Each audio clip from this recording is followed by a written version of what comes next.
I'm going to try to do a little more in-depth video. And I have a kitty cat again. I start talking and someone always shows up to visit with me. It's like they can't stand me talking alone. They're like, oh, she's lonely. She's talking to herself. She's talking to that little box. So today it's Titan. Titan, come here. Come here.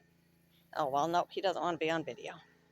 Okay, anyway, so I want to do a little more in-depth video on herbs and spices and all that kind of stuff.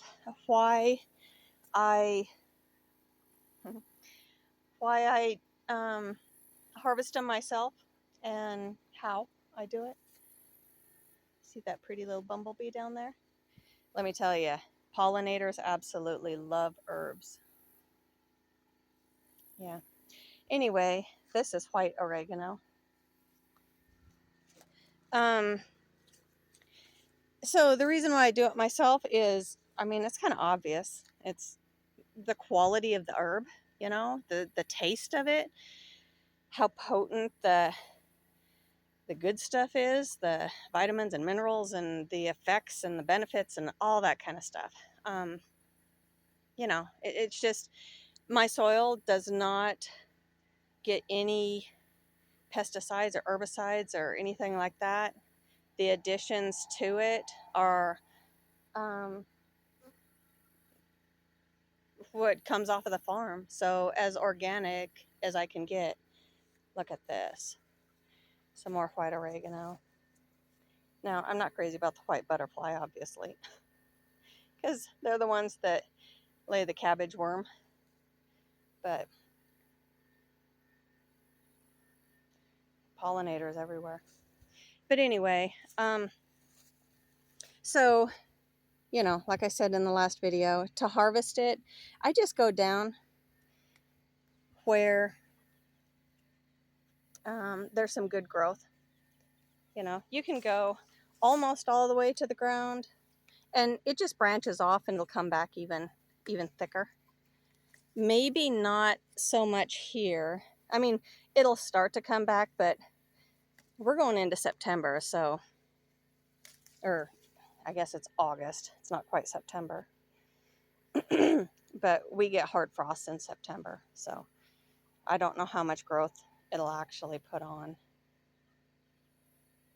But anyway, so you just get however much oregano you want. As you can see, I have a lot, and I harvest a lot.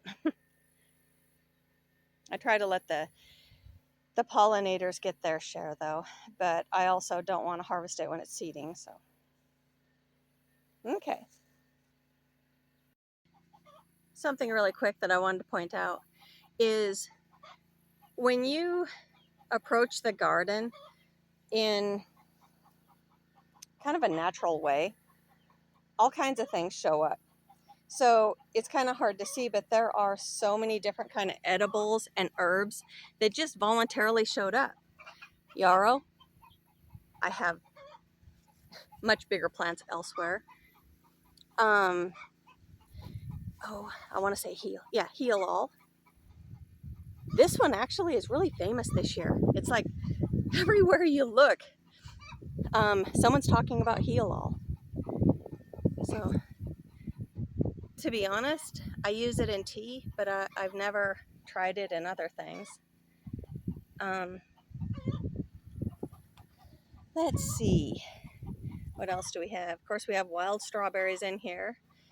That right there. This is Maltese cross. It's a perennial. It's not an herb that I know of. But the history and how it got its name, that's pretty cool if you look that up. Daylily, just a beautiful perennial. Columbine, more heal all. Yeah, more oregano. So you get the idea. And amongst the sunflowers is lemon balm. That's another herb that is super popular right now.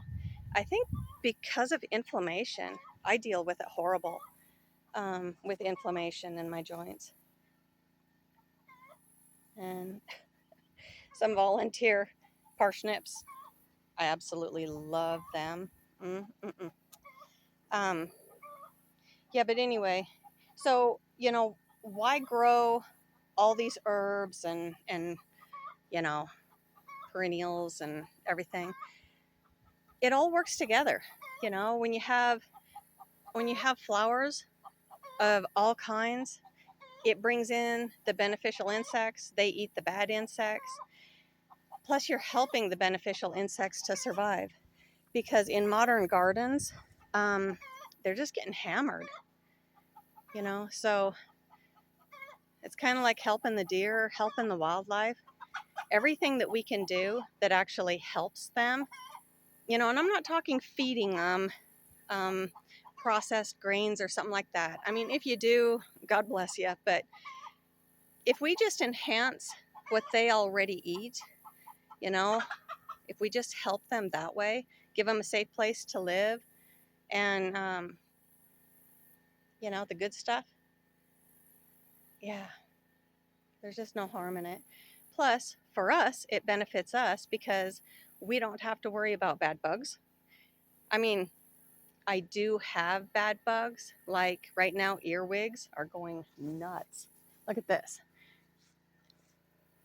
I don't know if you can see it. Here, up close. This is my plum tree, that it's been passed down through generations. My grandparents on their homestead had it. It's called opal gauge. You can't find it anymore. But the earwigs are just hammering it.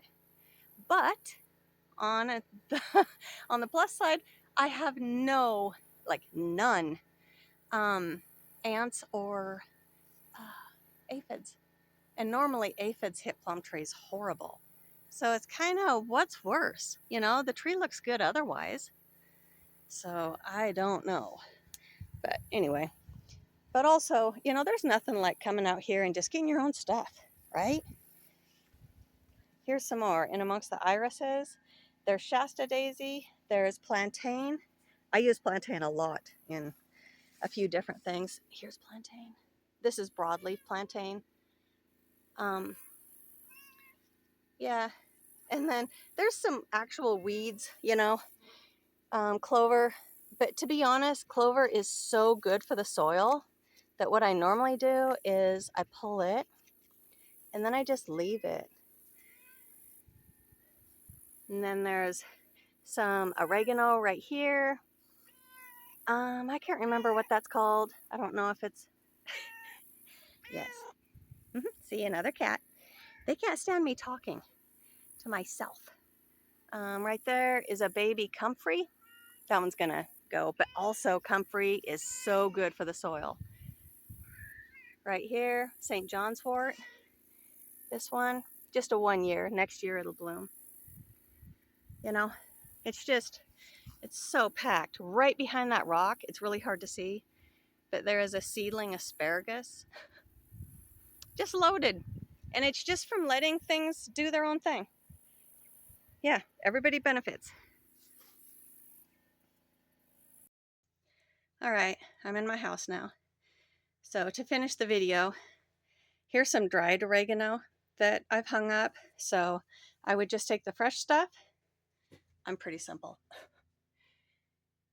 And then once it's dried, so you want to be able to crush the leaves. Hear that? See? You'll feel if there's any moisture in there. You don't want that. So crush the leaves and... Oh, there's some onions that I just brought in. That's what I did. Put them in a jar.